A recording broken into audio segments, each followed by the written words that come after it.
Hello, আসসালামু আলাইকুম all viewers. আশা করি সকলে ভালো আছেন। আজকে আপনাদেরকে ইমোর দারুণ দুটি সেটিংস দেখাবো। প্রথম সেটিংসটি হলো, আপনি চাইলে আপনার ইমোটিকে এখন থেকে পাসকোড দ্বারা লক করে রাখতে পারবেন। কেউ আপনার ইমোতে ঢুকতে পারবে না। এবং দ্বিতীয় সেটিংসটি হলো, আপনার ইমো কয়টি ডিভাইসে চালু আছে সেটি দেখবেন কিভাবে সেটি দেখাবো। চলুন দেখে নেওয়া যাক। প্রথম আপনি চলে যাবেন আপনার ইমো অ্যাপসে যাওয়ার পর আপনি চলে যাবেন আপনার প্রোফাইলে যাওয়ার পর আপনি চলে যাবেন সিকিউরিটি অ্যান্ড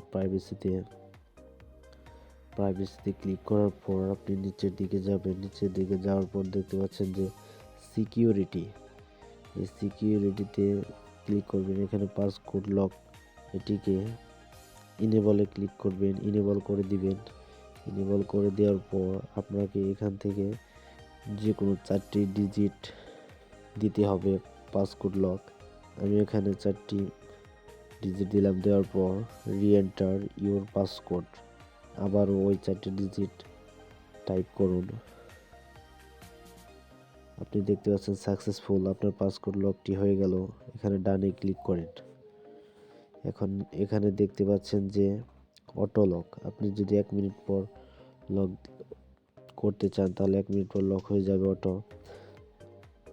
এভরি টাইম দিয়ে রাখলে ইমো থেকে বের হওয়ার সাথে সাথে লক হয়ে যাবে। আর আপনি যদি ডিজেবল করে রাখেন তাহলে আর লক হবে না। আপনি যদি চান 5 ঘন্টা পর লক হবে তাও হবে। এখানে আপনি আপনার টাইম অনুযায়ী সেট করতে পারেন কখন আপনি লক চান। তারপর দ্বিতীয় নম্বরে আপনি দেখতে পাবেন যে আপনার